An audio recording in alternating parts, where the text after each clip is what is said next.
Guys, welcome back to my channel Prachi Nilesh studio. हम क्या खाते हैं, कितना खाते हैं, उससे कहीं ज़्यादा इम्पॉर्टेंट है कि हम उस खाने को कितने अच्छे से डाइजेस्ट कर पाते हैं। हम खाने को कितनी इजीली डाइजेस्ट कर पाते हैं वही डिसाइड करता है हमारी लंबी उम्र, हमारी मेंटल और फिज़िकल हेल्थ को। हालांकि हम में से 90% लोग रोज़ जाने अनजाने में कुछ ऐसी हरकतें करते हैं जिसका बहुत ही बुरा असर हमारे डाइजेस्टिव सिस्टम पे पड़ता है।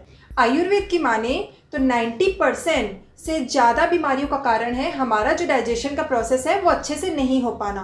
तो इस वीडियो में मैं आप लोगों के साथ शेयर करूंगी 5 खराब आदतें जो आपके डाइजेशन के जो प्रोसेस है उसको ख़राब करता है, और 5 बेस्ट आदतें जो आपको हमेशा फॉलो करनी चाहिए जिससे कि आपका डाइजेशन का प्रोसेस स्मूथली चलता रहे और आपका डाइजेस्टिव सिस्टम हमेशा स्ट्रांग रहे। So without further delay let's get started.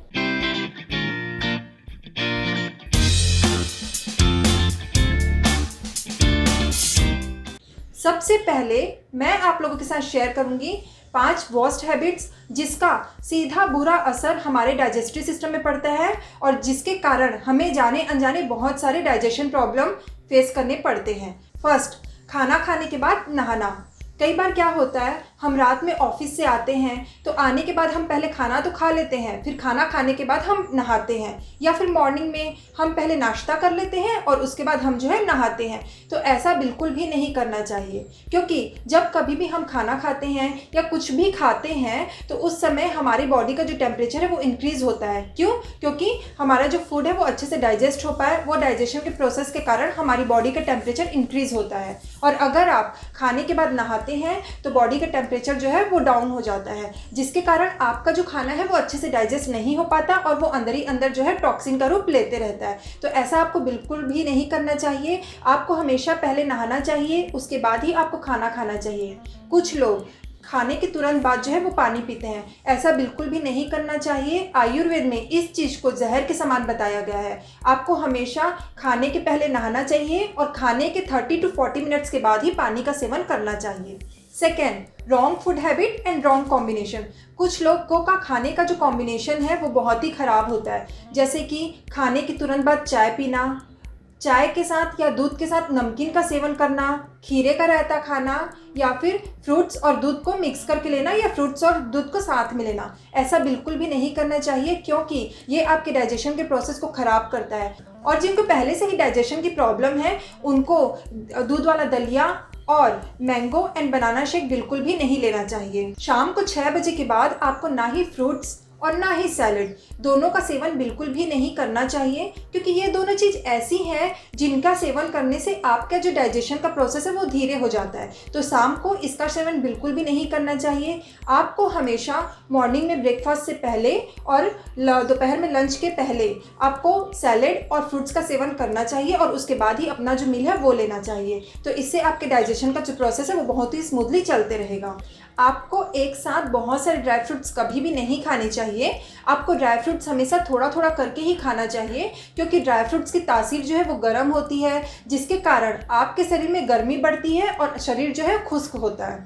हमें रेगुलरली फास्ट फूड नहीं खाना चाहिए। अगर आप रोज़ फास्ट फूड का सेवन करते हैं और आप सोच रहे हैं कि मेरा डाइजेस्टिव सिस्टम अभी तो बहुत स्ट्रांग है, तो ऐसा बिल्कुल भी नहीं है। हो सकता है प्रेजेंट में आपका डाइजेस्टिव सिस्टम जो है अच्छा खासा स्ट्रांग हो, बट फ्यूचर में यही जो फास्ट फूड है ये आपके डाइजेस्टिव सिस्टम को नुकसान पहुँचाएंगे, आपके जो डाइजेशन का प्रोसेस है उसको क्षति पहुँचाएंगे। तो आपको कभी भी रोज़ फास्ट फूड का सेवन नहीं करना चाहिए। जो चाइनीज़ फूड हम खाते हैं उसमें मैदा होता है, अजीनोमोटो होता है, जो कि हमारे डाइजेशन के प्रोसेस के लिए बिल्कुल भी अच्छा नहीं है। ये दोनों चीज़ें हमारे डाइजेस्टिव सिस्टम में जो है चिपक जाती है, फिर इनका जो है निकलना बहुत ही मुश्किल होता है। तो ये दोनों चीज़ आपको कभी भी सेवन नहीं करना चाहिए। अगर आपका इस तरीके का कुछ खाने का मन भी है तो आप घर में होल ग्रेन पास्ता बना सकते हैं, या घर में अच्छी चीज़ों से भी हेल्दी और टेस्टी चीज़ें बन सकती है, तो आप वो ऑप्ट करें रेदर देन ये सब फालतू की चीज़ें खाने के बजाय।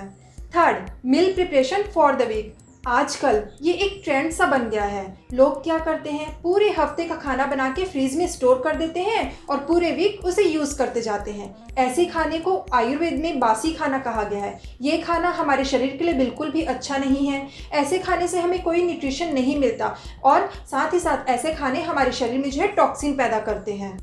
आयुर्वेद में हमें हमेशा यही बताया गया है कि आपको खाना जो है फ्रेश बना के खाना चाहिए, उससे आपके शरीर को मैक्सिमम न्यूट्रिशन मिलता है और आपकी हेल्थ के लिए बहुत अच्छा होता है और साथ ही साथ आपके डाइजेशन के लिए भी अच्छा होता है। आपको कभी भी पहले से खाना बना के फ्रीज में स्टोर नहीं करना चाहिए, क्योंकि हर खाने की एक एक्सपायरी डेट होती है। अगर आप ये सोच रहे हैं कि मैं तो ये ट्रेंड कब से फॉलो कर रहा हूँ और अभी तक तो मुझे कुछ प्रॉब्लम नहीं हुई, तो ऐसा नहीं है। कहीं ना कहीं आपको प्रॉब्लम हो रही होगी जो कि अभी नोटिसेबल नहीं होगा। हो सकता है थोड़े दिन बाद आपको ये जो प्रॉब्लम है वो समझ में आए और आपको समझ में आए कि इसी कारण मुझे मेरे हेल्थ पे जो है प्रॉब्लम दिखने को मिल रही है। तो आप ये चीज़ अभी से ही बंद कर दीजिए। आप कोशिश कीजिए कि जब जो भी आप खाना खाएं वो फ्रेश बनाएं और गर्मा गर्म ही खाएं, ताकि उसका जो फुल बेनिफिट है, फुल न्यूट्रिशन आपकी बॉडी को मिले और साथ ही साथ अगर आप कोई प्रॉब्लम फेस कर रहे हैं तो उससे भी आपको जो है छुटकारा मिले। Number 4, irregular food timings. कुछ लोगों का खाने का समय बिल्कुल भी निश्चित नहीं होता। क्या तो वो लंच स्किप कर देंगे, कभी वो ब्रेकफास्ट स्किप कर देंगे, कभी वो लंच और ब्रेकफास्ट के बीच में ब्रंच करते हैं, कभी वो ब्रेकफास्ट को 12 बजे करेंगे, कभी वो सुबह 9 बजे करते हैं, जो कि हमारी हेल्थ के लिए बिल्कुल भी अच्छा नहीं है। आपको एक फिक्स टाइमिंग रखना चाहिए, जैसे कि सुबह में 9 बजे मुझे नाश्ता करना है, तो इट डजेंट मीन कि सुबह 9 बजे मतलब डॉट 9 बजे आप नाश्ता ही करें। 9 बजे मतलब कभी 9:30 हो गया, 10 हो गया, उतना चलता है, थोड़ा बहुत ऊपर नीचे हो सकता है, कभी उससे भी लेट हो, कभी कभी वो चलता है। लेकिन आप कोशिश कीजिए कि रोज़ एक ही टाइम में जो है वो आप खाना को खाएं और प्रॉपर एक अपना टाइम फिक्स मेंटेन रखें और कभी भी अपने मील्स को स्किप ना करें। इसका भी बहुत अच्छा असर आपको आपके डाइजेस्टिव सिस्टम में देखने को मिलेगा। खाते समय हमें इस बात का भी खास ध्यान रखना चाहिए कि हम एक बाइट को कितने बार चबा रहे हैं। मोस्टली हम लोग एक बाइट को 5 से 6 बार ही चबाते हैं, जो कि बहुत ही गलत है। हमें एक आइडियल नंबर है एक बाइट को चबाने का 32 टाइम्स। 32 टाइम्स हमें एक बाइट जो हम खाते हैं मुंह में उसको चबा चबा के खाना चाहिए। उससे क्या होता है, 50% जो प्रोसेस है चबाने का, डाइजेस्ट करने का, वो हमारे मुंह में होना चाहिए और 50% प्रोसेस जो है वो हमारी इंटेस्टाइन करती है। अगर आप खाने को अच्छे से चबा के नहीं खाएंगे तो पूरा प्रेशर जो है वो है इंटेस्टाइन में आ जाएगा, तो सडन आपको जो है एनर्जी लेवल आपका क्रैश फील होगा, आपको कमजोरी सी लगेगी, आपको वीकनेस फील होगी, क्योंकि आपका शरीर जो काम करना चाहिए वैसा काम नहीं कर रहा है। तो आप कोशिश कीजिए कि खाने को अच्छे से चबा चबा के खाएँ। 32 टाइम्स एटलीस्ट आप चबाएँ, उसके बाद ही उसको निगलें खाने को, उससे पहले आप नहीं निगलें। आयुर्वेद में कहा गया है कि पानी को हमेशा हमें खाना चाहिए और खाने को हमेशा पीना चाहिए। इट मीन्स पानी आप जब भी पीते हैं तो आपको घूट घूट करके पानी पीना चाहिए और खाना जब भी खाते हैं तो उसे इतना चबाना चाहिए, इतना चबाना चाहिए कि आपको लगे कि आप खाना को खा नहीं रहे हैं, आप खाना को पी रहे हैं। नंबर 5, स्ट्रेस का डायरेक्ट रिलेशन होता है हमारे डाइजेस्टिव सिस्टम में। आपको ये बात सुनने में अनोखा लग रहा होगा, लेकिन ये चीज़ मैंने रिसर्च भी की है और मैंने ये चीज़ अपने ऊपर महसूस भी किया है। जब पहले मैं बहुत ज़्यादा स्ट्रेस लेती थी तो उसका डायरेक्ट असर मेरे डाइजेस्टिव सिस्टम में हुआ, हमेशा मुझे स्टमक एक रहता था। तो ये तो मैं अपने पर्सनल एक्सपीरियंस से आप लोगों के साथ शेयर कर रही हूँ। तो आपको भी स्ट्रेस नहीं लेना चाहिए, क्योंकि उसका डायरेक्ट असर आपकी हेल्थ पे होता है। हमारा जो ब्रेन है और हमारा जो डाइजेस्टिव सिस्टम है वो रिलेटेड है आपस में, तो इसलिए आपको स्ट्रेस नहीं लेना चाहिए। अब देखिएगा, कभी भी आप इंटरव्यू के लिए जाते हैं या कहीं भी आप ऐसी जगह जाते हैं जहां आपको फील हो कि आप नर्वस हैं, स्ट्रेस है, तो आपके पेट में गुड़गुड़ सा होता है और पेट में सडन पेन सा स्टार्ट होता है, तो वही निशानी है कि आप स्ट्रेस बहुत ज़्यादा ले रहे हैं। हो सकता है आपको सोशल मीडिया का स्ट्रेस हो, ऑफिस का स्ट्रेस हो, पढ़ाई का स्ट्रेस हो, रिलेशनशिप का स्ट्रेस हो। हर स्ट्रेस आजकल हमारी लाइफ का एक अटूट हिस्सा बन गया है, तो उसे हम बिल्कुल भी ऐसे नहीं कर सकते कि बिल्कुल स्ट्रेस ना लें, लेकिन हम उसे कम ज़रूर कर सकते हैं। अननेसेसरी स्ट्रेस से बचें और जितना ज़रूरी हो, जो आपके हाथ में ना हो, जिसे कंट्रोल करना, सिर्फ उतना ही स्ट्रेस लें और बाकी स्ट्रेस से आप दूर रहें, अगर आप अपने डाइजेस्टिव सिस्टम को स्ट्रॉन्ग रखना चाहते हैं तो। ये तो मैंने आप लोगों के साथ शेयर की 5 बुरी आदतें जो हम डे टू डे लाइफ में डेली करते हैं और जिसका डायरेक्ट असर हमारे डाइजेस्टिव सिस्टम में पड़ता है और जिसके कारण हमें बहुत सारे हेल्थ के जो साइड इफ़ेक्ट्स हैं, हेल्थ प्रॉब्लम देखने को मिलती है। तो ये सब बेकार की आदतों से आप दूर रहें। अगर आप हेल्दी रहना चाहते हैं, आप चाहते हैं कि आपकी स्किन में ग्लो रहे, आपकी हेयर फॉल की प्रॉब्लम जो है वो कम हो, अब मैं आप लोगों के साथ शेयर करती हूँ 5 बेस्ट हैबिट जो कि आपके डाइजेशन के प्रोसेस को बूस्टअप करेंगी, आपके डाइजेस्टिव सिस्टम को हमेशा स्ट्रॉन्ग रखेंगी और जिसके कारण आपके हेल्थ जो है इम्प्रूव होगा और आपके हेल्थ में कोई भी प्रॉब्लम देखने को आपको बिल्कुल भी नहीं मिलेगी। साथ ही साथ आपकी स्किन ग्लो करेगी और हेयर फॉल की प्रॉब्लम जो है वो कम्प्लीटली ठीक हो जाएगी। Number 1, keep changing the grain. It means कि आपको कोई भी पर्टिकुलर जो ग्रेन आप यूज़ करते हैं वो मतलब डेली नहीं खाना चाहिए। आपको हमेशा अपना जो ग्रेन है उसको चेंज करते रहना चाहिए। ऐसा नहीं कि आप रोटी खा रहे हैं तो तीनों टाइम आप रोटी खा रहे हैं, रोज़ रोटी खा रहे हैं या रोज़ चावल खा रहे हैं। आपको अपने ग्रेन को चेंज करते रहना चाहिए। जैसे कभी आप चावल खाइए, कभी आप दलिया खाइए, कभी ओट्स, कभी बेसन का चिल्ला, कभी मूंग का चिल्ला। ये सब चीज़ें आपको बदल बदल के खानी चाहिए ताकि हर चीज़ों का जो न्यूट्रिशन है वो आपको मिले और आपकी बॉडी जो है हमेशा फिट रहे।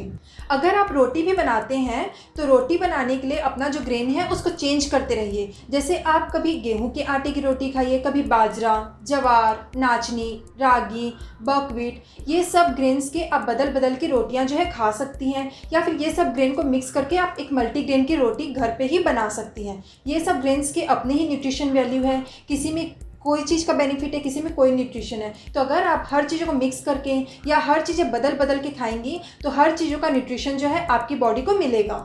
इन सब ग्रेन्स में सॉल्युबल और इनसॉल्युबल फाइबर होते हैं और प्रीबायोटिक्स होते हैं जो कि आपके डाइजेशन के प्रोसेस को स्मूथ करता है। Number 2, daily dose of probiotic. Probiotic बहुत ही इंपॉर्टेंट है हमारे डाइजेस्टिव सिस्टम के स्मूथ प्रोसेस के लिए। अगर आपका डाइजेस्टिव सिस्टम अच्छे से वर्क नहीं कर रहा है तो एक क्लियरली निशानी है कि आपके शरीर में प्रोबायोटिक की कमी है। प्रोबायोटिक होता क्या है? ये एक ऐसे बैक्टीरिया होते हैं जो कि आपकी जो डाइजेस्टिव सिस्टम है उसको स्मूथली फंक्शन करने में बहुत ज़्यादा हेल्प करते हैं और साथ ही साथ जो हार्मफुल बैक्टीरिया होते हैं उसको भी कंट्रोल करते हैं। प्रोबायोटिक का सबसे अच्छा और सबसे सस्ता सोर्स जो है वो है कर्ड। आपको क्या करना चाहिए, मॉर्निंग में नाश्ता से पहले 1 कटोरी दही में आपको 1 चम्मच जैगरी का पाउडर मिक्स करके खाना चाहिए। फर्मेंटेड फूड्स जितने भी होते हैं जैसे कि इडली, डोसा, ये सब चीज़ों में भी प्रोबायोटिक का अच्छा खासा अमाउंट आपको मिल जाता है। तो आपको प्रोबायोटिक के सप्लीमेंट लेने की बिल्कुल भी ज़रूरत नहीं है। मार्केट में प्रोबायोटिक के नाम में बहुत सारे ड्रिंक्स अवेलेबल हैं जिनमें प्रोबायोटिक तो होता है लेकिन कम अमाउंट में होता है, बट शुगर और जो हार्मफुल चीज़ें वो बहुत ज़्यादा अमाउंट में होती है। तो वो सब भी आपको लेने की बिल्कुल भी ज़रूरत नहीं है। ये मैंने आप लोगों के साथ बहुत ही अच्छा और सस्ता सोर्स बताया है प्रोबायोटिक का, तो आप इससे अच्छा खासा अमाउंट में प्रोबायोटिक जो है वो पा सकते हैं। नंबर 3, घी। घी बहुत ही एसेंशियल है। Ghee is the major source of butyric acid जो कि हमारे पेट और इंटेस्टाइन के हेल्थ के और एनर्जी लेवल के लिए बहुत ही ज़्यादा ज़रूरी है। ये 2 बहुत ही इंपॉर्टेंट ऑर्गन है जो कि खाने में से न्यूट्रिशन का एब्जॉर्प्शन और शरीर की गंदगी को बाहर निकालने में बहुत ज़्यादा मदद करते हैं। तो आपको अपनी डाइट में 2 से 4 चम्मच देसी गाय का घी, गाय का देसी घी नहीं, देसी गाय का घी आपको रोज अपनी डाइट में 2 से 4 चम्मच तो ज़रूर ऐड करना चाहिए। नो मैटर आप कौन सा डाइट फॉलो करते हैं, आप कितना वेट जो है लॉस करना चाहते हैं, आपको घी का सेवन तो ज़रूर करना चाहिए। क्योंकि घी, कई लोग सोचते हैं कि घी जो है वो वज़न बढ़ाता है, ऐसा बिल्कुल भी नहीं है। घी हमारे शरीर के लिए बहुत ज़्यादा एसेंशियल है। आपको रोज़ तो मिनिमम 2 चम्मच घी का सेवन ज़रूर करना चाहिए। अब वो घी का सेवन आप कैसे कर सकते हैं? आप अगर राइस खाते तो उसमें आप घी डाल लीजिए, दाल में घी डाल के खा सकते हैं, आप सब्जियों के ऊपर डाल के खा सकते हैं। जैसा आपको अच्छा लगे आप वैसा घी का सेवन कर सकते हैं। घी खाने से हमारी जो फूड पाइप है वो लुब्रिकेटेड रहती है, जिसके कारण हमारा जो मोशन है बहुत ही स्मूथली जो है वो पास आउट हो जाता है, कॉन्स्टिपेशन की प्रॉब्लम भी नहीं होती है। Number 2, quality sleep. एक अच्छी नींद बहुत ही ज़्यादा ज़रूरी है आपकी सेहत के लिए, आपकी सुंदरता के लिए और साथ ही साथ आपकी डाइजेस्टिव सिस्टम को अच्छा रखने के लिए। रोज़ रात में आपको 7 से 8 घंटे की अच्छी नींद लेना बहुत ज़्यादा ज़रूरी है। और जब भी आप रात में सोते हैं तो कोशिश कीजिए कि लेफ़्ट साइड में ही करवट लेके आप सोएं, क्योंकि इससे आपका जो एसिड रिफ्लक्स का प्रोसेस है वो नहीं होता है और आपको एसिडिटी की प्रॉब्लम भी नहीं होती है। Number 5, yogic techniques and asanas to improve digestion. वैसे तो मैंने आप लोगों के साथ जो भी टिप्स शेयर की है वही फॉलो करके आप लोगों का डाइजेस्टिव सिस्टम बहुत ही स्ट्रॉन्ग और बहुत ही अच्छा हो सकता है। साथ ही साथ अगर आप ये वाला जो टिप है वो भी फॉलो करते हैं तो आपको इसके अलावा कुछ भी करने की ज़रूरत नहीं पड़ेगी। आपको बहुत सारे हेल्थ बेनिफिट देखने को मिलेंगे। वो क्या है? राइट नॉस्ट्रिल ब्रीथिंग या सूर्य भेदी प्राणायाम एक ऐसा आसन है जिसे आपको रोज़ खाना खाने से पहले 9 से 10 बार ज़रूर करना चाहिए। इस आसन को करना कैसे है? आपको लेफ़्ट साइड का जो नोज़ है उसे इस तरीके से अंगूठे से बंद करना है, राइट साइड से आपको ब्रीथ करना है, देन लेफ़्ट साइड से आपके उस ब्रीथ को निकालना है। अगेन सेम प्रोसेस, आपको लेफ्ट साइड का नोज़ को बंद करना है, देन राइट साइड से आपको ब्रीथ करना है, देन लेफ्ट साइड से उस जो ब्रीथ है उसको पास आउट करना है। ऐसे आपको रोज़ रात में खाना खाने से पहले 9 से 10 बार ज़रूर करना है। ये आसन आपके डाइजेस्टिव सिस्टम को एक सडन बूस्टअप देता है जिससे कि आपका डाइजेस्टिव सिस्टम और भी ज़्यादा अच्छे से काम करता है। सेकेंड, वज्रासन। वज्रासन ही एक ऐसा आसन है जिसे आप खाना खाने के बाद कर सकते हैं। खाना खाने के तुरंत बाद आप 10 मिनट के लिए वज्रासन ज़रूर करें। इसका भी बहुत अच्छा असर हमारे डाइजेस्टिव सिस्टम पे पड़ता है।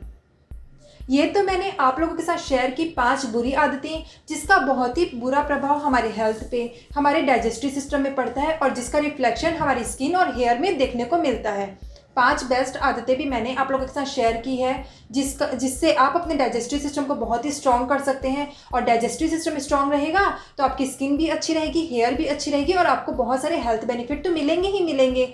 आई होप मेरा ये वीडियो आप लोगों को पसंद आया हो। अगर पसंद आया है तो मेरे इस वीडियो को लाइक ज़रूर कीजिए। प्लीज़ प्लीज़ प्लीज़ प्लीज़ मेरे चैनल को सब्सक्राइब कीजिए, मेरे चैनल को प्लीज़ सब्सक्राइब कीजिए। Bye bye.